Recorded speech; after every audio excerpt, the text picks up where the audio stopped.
World Cup fever is heating up as the Women's USA team heads to the final event. Yes, and they've been getting a lot of attention this year, so we invited Jamie out with California Storm to join us to discuss everything surrounding World Cup. Now, How are you? You used to coach Alex Morgan, is that right? I joined the program in 2010 when she was on the team, yes. Yeah, That's awesome. So cool. Okay, so tomorrow, big game happening, finals, taking on Netherlands. I'm first of all curious, how do you think this game is gonna turn tomorrow?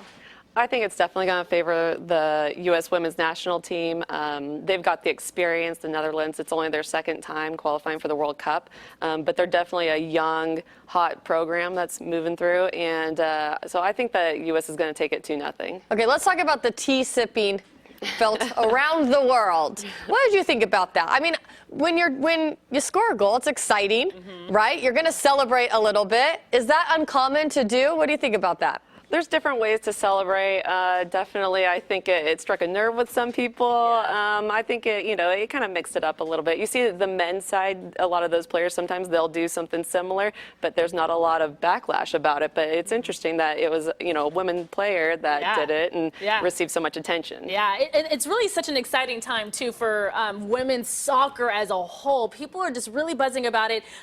Moving forward, do you think this is kind of a good launch to a brighter future for women's soccer as a whole? Oh, absolutely. I mean, you look at the attention that's been brought on this World Cup.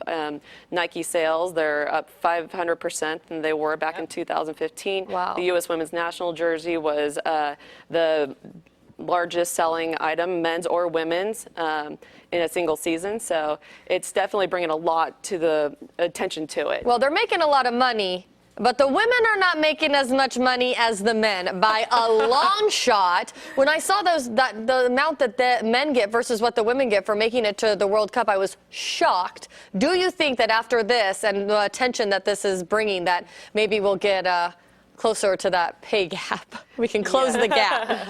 Yeah, I'm definitely hoping for the professional leagues and whatnot. They're talking, FIFA just announced yesterday that they're looking at increasing the amount of teams that qualify for the World Cup to 32 teams as opposed to the 24, and also increasing the award money to the players that win the World Cup. So that's definitely a step in the right direction. So they're putting that to a vote. You coach California Storm. Correct. Do you have any players that you maybe could foresee going to the national squad? Yeah, I've got several different players. I've got Sydney Schultz. She's number 2 in the country right now by 1 goal to have the most goals in the WPSL. Wow. We've got a handful of them, so all different positions. Genevieve Dromskin, our center mid, just all different varieties, So we have several that are looking to go professional and are really trying to break into that. I love that. All right, anything else you want to add about just soccer, the buzz? How exciting we are.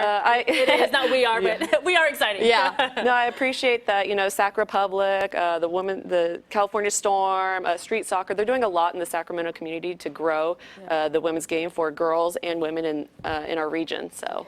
Yeah, love it. Very cool. Yeah. Jimmy, Well, thanks for joining us. Yeah. I feel like on the count of 3, you have to start chanting USA. Well, our producer's telling us to I rap, know. so you better do it quickly. 1, 2, 3. USA! USA! All right, there you go. Jamie, thank you so much. Thank you. New at 8.